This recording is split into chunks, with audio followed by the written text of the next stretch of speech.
Inilah kisah selengkapnya dari pernikahan antara Sunan Kalijaga dan juga Nyi Roro Kidul serta hubungannya dengan Prabu Siliwangi. Assalamualaikum warahmatullahi wabarakatuh. Silahkan langsung subscribe channel ini karena ini gratis. Selamat menonton, monggo.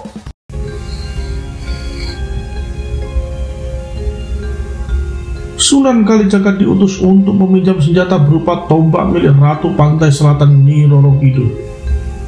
Hanya dengan pusaka tersebutlah pertempuran Sunan Kalijaga dan Prabu Siliwangi bisa berakhir dengan kemenangan dari Sunan Kalijaga.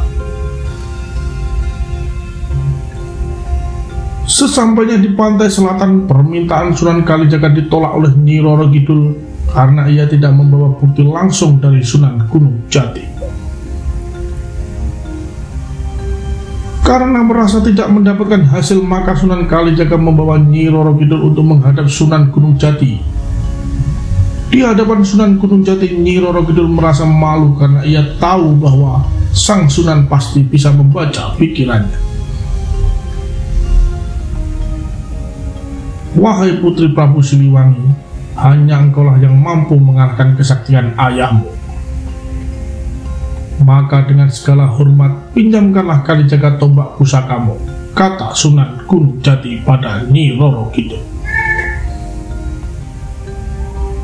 Permintaan Sunan Gunung Jati bukanlah ditolak oleh Nyi Roro Kidul, namun karena sebuah alasan bahwa pusaka itu hanya bisa dimiliki oleh suaminya. Sunan Gunung Jati pun berkata kepada Sunan Kalijaga, "Wahai Sunan Kalijaga, sesungguhnya tiada yang lebih mulia kecuali berpegang pada keagungan syiar Islam. Menikahlah dengan Nyi Roro Kidul atas nama Islam dan bukan karena nafsu." Kepatuhan seorang murid kepada gurunya nampak jelas dalam peristiwa ini, di mana Sunan Kalijaga menyetujui apa yang dikatakan Sunan Gunung Jati. Namun Nyi Roro Kidul justru tak setuju karena ia tidak mau dinikahi oleh orang yang tidak mencintainya dan masih mempertanyakan kesetiaan Sunan Kalijaga kepadanya.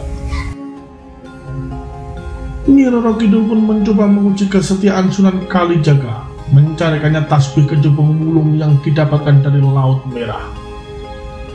Dengan bertafakur, bermeditasi dan meminta petunjuk kepada Allah, Sunan Kalijaga didatangi 3 sosok bangsawan. Sesampainya di pinggir Laut Merah, orang baru saja datang tadi langsung disambut pendamping Ratu Bilqis dari bangsa Siluman. Atas izin sang Ratu Agung Bilqis, diberikanlah Sunan Kalijaga satu buah Nur Sulaiman berwujud peti ukir dari alam asraf, yang di dalamnya terdapat tasbih wulung berbahan batu kejubung kiong. Sunan Kalijaga pulang menemui Sunan Gunung Jati dan Nyi Roro Kidul. Pertempuran Sunan Kalijaga dan Prabu Siliwangi harus segera dimulai secepatnya setelah mendapatkan pusaka tombak tersebut dengan diiringi 40 orang. Rombongan Sunan Kalijaga mulai berangkat menuju Laut Selatan. Ternyata perjalanan mereka sudah diketahui oleh Nyi Roro Kidul yang tengah mempersiapkan segala hiasan untuk menyambut kedatangan kekasihnya. Menikahlah keduanya hingga akhirnya Sunan Kalijaga mendapatkan pusaka tombak tersebut. Sesaat setelah menikah, pertempuran Sunan Kalijaga dan Prabu Siliwangi tak bisa dihindari lagi. Pusaka tombak itu langsung diberikan kepada gurunya Sunan Gunung Jati, lalu pusaka itu oleh sang guru diberi tambahan satu tombak di atasnya. Sehingga pusaka tombak yang tadinya mempunyai 7 cabang dan 1 jalur runcing di samping menjadi 9 cabang. Dan oleh Sunan Gunung Jati, tombak tersebut diberi nama baru dengan sebutan Pusaka Agung Buana Tombak Nirwana Cakra Langit. Pertempuran antara Sunan Kalijaga dan Prabu Siliwangi terjadi. Setelah mengalahkan Prabu Siliwangi, senjata tombak Cakra Langit dikembalikan ke Keraton Pantai Selatan dan hingga kini masih ada. Wallahu a'lam.